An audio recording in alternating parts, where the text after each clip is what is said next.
Bonjour à tous et bienvenue dans cette vidéo sur la structure et les propriétés de la matière dans laquelle je vais présenter les savons.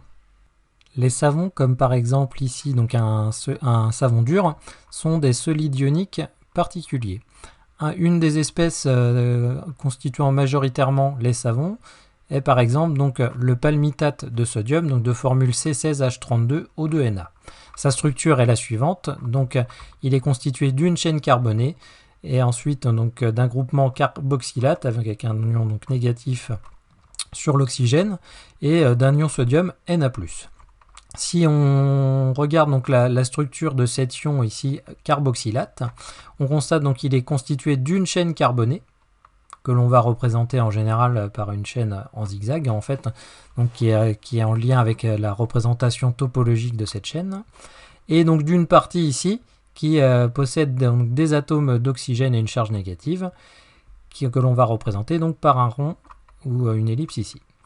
Donc ces deux parties en fait de la molécule ont des comportements différents. La première partie ici, donc que l'on appelle la chaîne, est en fait donc une partie qui est hydrophobe, c'est-à-dire qui n'aime pas être en présence d'eau et qui ne génère pas d'interaction avec l'eau, alors qu'elle est lipophile, c'est-à-dire qu'elle va aimer exercer des interactions avec donc les molécules d'huile qui sont donc des longues chaînes carbonées.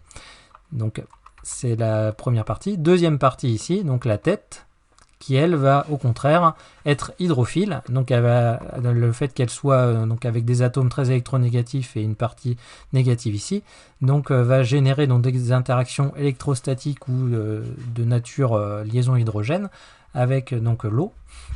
Et par contre, elle n'aime pas elle est lipophobe, elle n'aime pas être en présence donc de longues chaînes carbonées comme dans les huiles ou les lipides, car il n'y a pas d'interactions qui vont s'établir.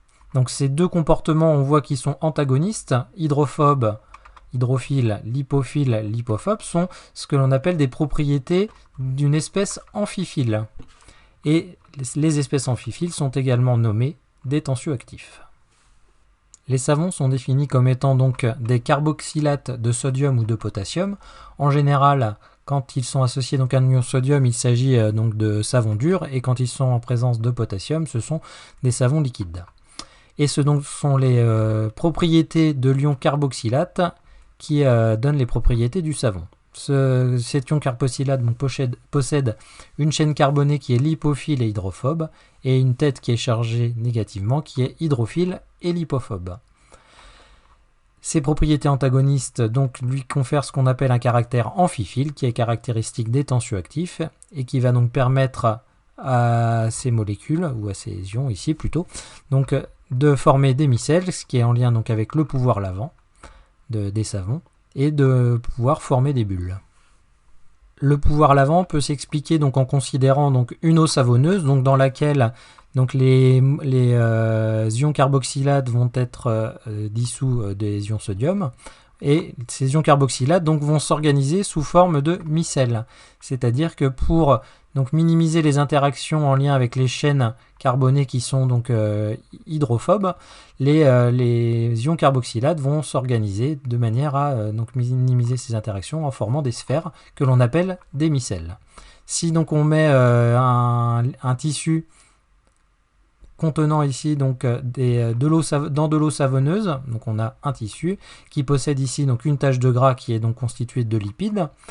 Ces micelles, donc constituées de parties hydrophiles à l'extérieur et hydrophobes, au contact de lipides, vont se placer donc autour de la tache de gras, et donc vont avoir pour effet de l'arracher par l'effet donc du frottement, soit dans une machine, soit avec la main, et donc vont arracher donc les taches de gras et vont former donc des micelles avec à l'intérieur cette fois donc la tache de gras qui va pouvoir ensuite être évacuée avec les eaux de rinçage.